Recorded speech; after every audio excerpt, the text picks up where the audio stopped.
السلام عليكم حبيباتي، كي راكم؟ ان شاء الله تكونوا بخير وعلى خير وانتم تشاهدوا في الفيديو تاع اليوم جيت نحضر معكم هادو الفطائر ولا هاد الخبيزات محشيين بزاف بنان اقتصاديين حبيباتي 100% بمقادير موجوده في كل بيت. تحضروهم ويجوا بزاف بنان وساهلين وبدون فرن، غير فوق الطاجين طيبوهم ويجيكم بزاف بنان وخفاف ريشه كما راكم تشوفوا. وهذاك الحشو من داخل يجي معسل حبيباتي، وصفه بزاف بنينه، غير جربوها. تبعوا معايا المقادير وطريقه التحضير. نروحوا نبداو بسم الله. عندي هنايا في العجينه تاعنا نحتاجو 3 كيسان تاع الفرينه حبيباتي. الكاس اللي يكون عندكم نتوما عبروا به 3 كيسان معمرين تاع الفرينه. نزيد لهم مغرف كبيره تاع الخماره مع مغرف كبيره تاع السكر كما راكم تشوفوا. نزيد لهم مغرف صغيره تاع الملح تكون معمره كما راكم تشوفوا، نخلط هذو المقادير، هذو النواشف في رحبه كما راكم تشوفوا. ونروح نزيد لهم مغرف تاع الخل، مغرف كبيره تاع الخل ما تكونش معمره مليح، تعطي هذه المغرف تاع الخل. هذوك الفطائر تاعنا جو بزاف خفاف بها، غير جربوها في هذه الوصفه. هذيك العجينه تاعكم تجي خفيفه ريشه بها. ونجيب هنايا كاس تاع الحليب يكون دافي ونبدا نلف في لاباط تاعنا. ضيفوا الحليب بالتدريج وعجنوه حتى تحصلوا على عجينه طريه وتكون تتلصق في اليد. انا دات لي كاس وربع تاع الحليب، وانتوما على حسب الفرينه تاعكم لا تشرب ولا لا. انا الفرينه تاعي شويه تشرب، وتكون دات لي كاس وربع تاع الحليب كما راكم تشوفوا. بهذا الشكل نقعد نضيف في الحليب بالتدريج. خليت لكم كاع المراحل هكا باش تفهموا حبيباتي.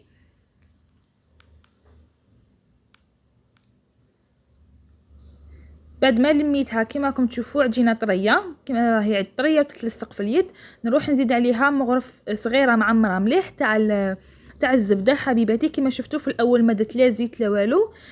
خلوه حتى الاخير وديروا هذه المغرف تاع الزبده تجيكم واحد لاباط حبيباتي هشيشه ولا اروح. درت هذيك المغرف الصغيره معمره مليح تاع الزبده ولا المارغرين، وبديت ندخل فيها. لازم تكون بحراره حراره المطبخ تكون طريه كما شفتوها باش تساعدكم. نبدا ندخل فيها في هذيك العجينه تاعنا. تحسوا العجينه تاعكم زادت طرات بصح غير تبداو تعجنوا فيها صاي تشد روحها حبيباتي كما شفتوا. دوك ندير على بلون دو طرافاي ونعجنها حوالي 5 دقائق. شوفوا هنا كي راهي تتلصق، قلت لكم خليت لكم كاع المراحل باش هكا تفهموا. هنا تحسوها بلي راهي تتلصق وراهي جاريه بزاف، بصح غير لو فاتكم تقعدوا تعجنوا فيها صاي تشد روحها وتنتلم لكم العجينه تاعكم. هنا ما تضيفوا لها لا ما ترشوا لها لا فرينه لا والو، تقعدوا غير تدلكوا فيها حتى تنتلم لكم حوالي 5 دقائق وانتم تدلكوا حبيباتي بهذا الشكل.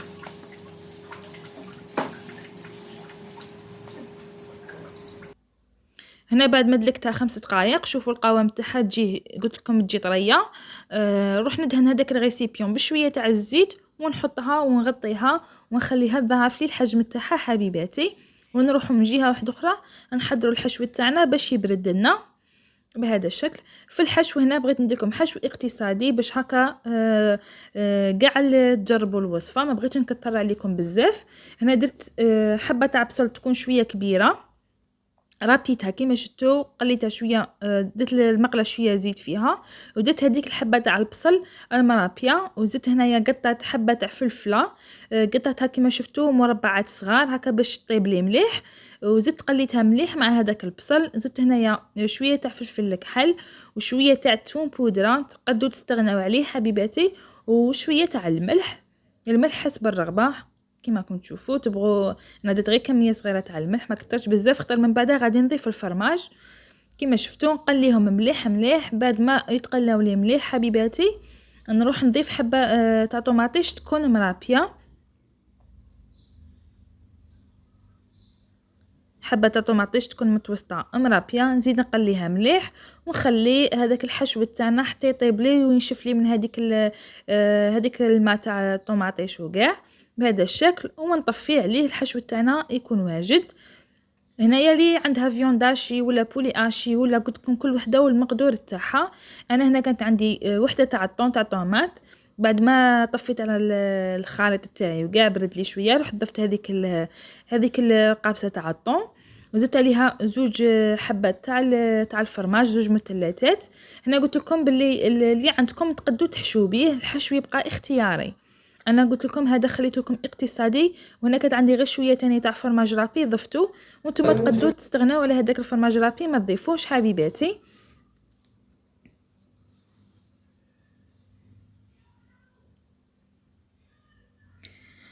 وهنا بعد ما هذيك لاباط تاعي ضعفت لي الحجم تاعها، رحت ديغازيتها وروح نقطعها حبيباتي على 10 قطع. غادي ندير 10 تاع خبزات يكونوا متوسطين، وانتم لا بغيتو الخبزات تاعكم ديروهم صغار شويه، ديروا قادر ديروا حتى 12 خبزه. انا درت 10 تاع خبزات يكونوا متوسطين، زعما كل واحد ياكل حبه غادي تشبعوا منها، فهمتوني؟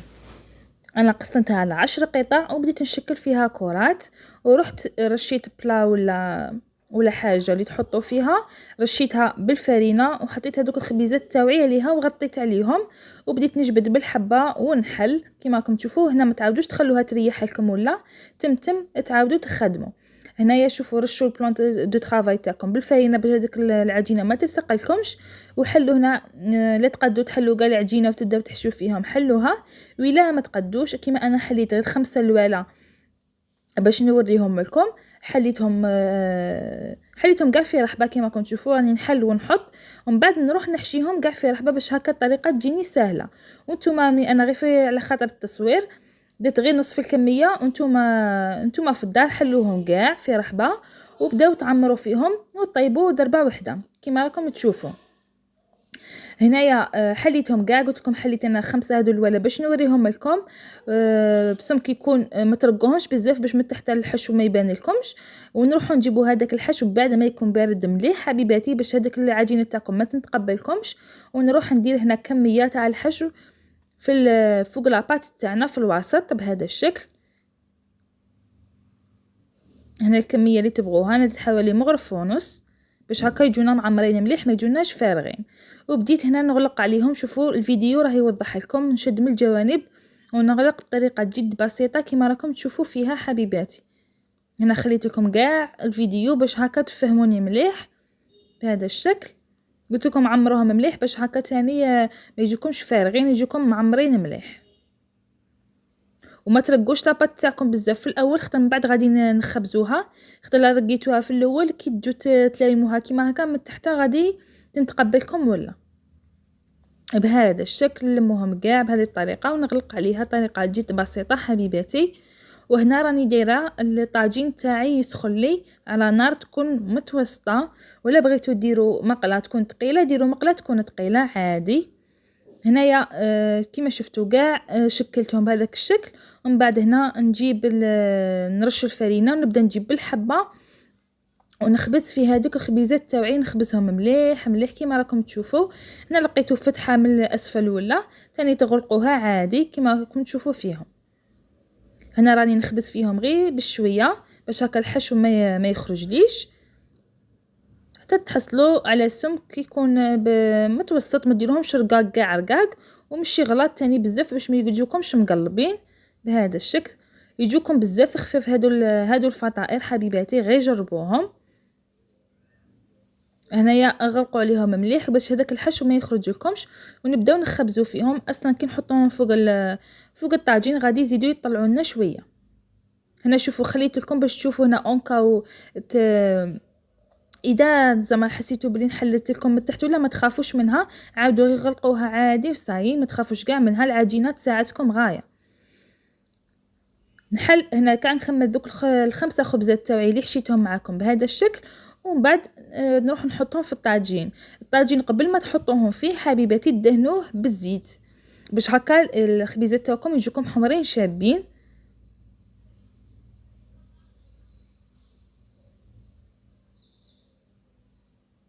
كيما راكم تشوفوا هنا قلت لكم الطاجين تاعنا ندهنوه بالزيت غير بالبانسو، كميه قليله تاع الزيت حوالي 2 مغارف ولا تاع الزيت، وندهن كاع الوجه تاعه.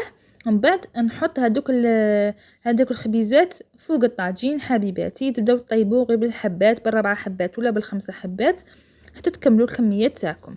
هنا النار لازم تكون متوسطه، ما تقولاش النار بزاف باش ما يحمر لكمش من برا ويقعد لكم معجن، فهمتوني حبيباتي؟ لازم النار تكون متوسطه باش هكا يطيبونا في غردهم ويحمرونا ديك التحميره الشابه كيما راكم تشوفوا. بعد ما نشوفهم طابوا لي من تحت نروح نجيب هنا تاني كميه تاع الزيت ونزيد ندهن الوش تاعهم من الفوق. قلت لكم باش هكا التحميره تجيني شابه. ونقلبهم كيما راكم تشوفوا هنا دهنتهم ونروح نقلبهم بطريقه جد بسيطه ونحمرهم من كاع الجوانب حبيباتي. هنا من يطيبوكم من الفوق ومن التحت عاودوا رفدوهم وحمروهم من هذوك الجوانب باش ما يجوكمش هكا بيضين.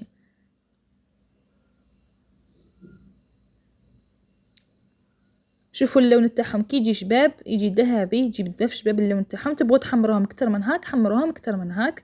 هنا راني نرفدها ونحمر فيهم من الجوانب حبيباتي كيما راكم تشوفوا.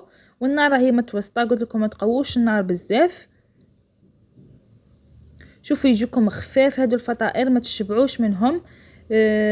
تحتاجوهم هكا كي تروحوا للبحر ولا كي تخرجوا بزاف غادي ينفعوكم. شوفوا حبيباتي هنا بعد ما كملت الحبات تاعي ومازال لي هنايا كميه صغيره راهي طيب مازال ما كملتليش. دوك نروح نقسم معكم حبه باش تشوفوها كي جاتنا من الداخل. شوفوا هذيك الطراوه يجوه هشاش حبيباتي يذوبوا في الفم. دوك نقسم معكم حبه باش تشوفوها كي جاتنا من داخل. على بالي بلي غادي تعجبكم. يجي هذاك الحشو معسل وبنين وهذيك الفطا وهذيك المطلوع تاعنا تاني يجيكم خفيف ريشه حبيباتي. والله غير جربوه على ضمانتي. شوفوا هذاك الحشو كي يجينا معسل. ان شاء الله الوصفه تاع اليوم تكون نالت اعجابكم. اللي دخلت عندي جديده للقناه ما تنساش دير لي ابوني وتفعل الجرس هكا باش يوصلكم كل جديد. وانتم حبيباتي ديروا لي جيم وخلوا لي كومونتير الى عجبتكم الوصفه تاع اليوم. ما تنساوليش لي جيم حبيباتي. راني نقول لكم ونعاود ومع السلامه.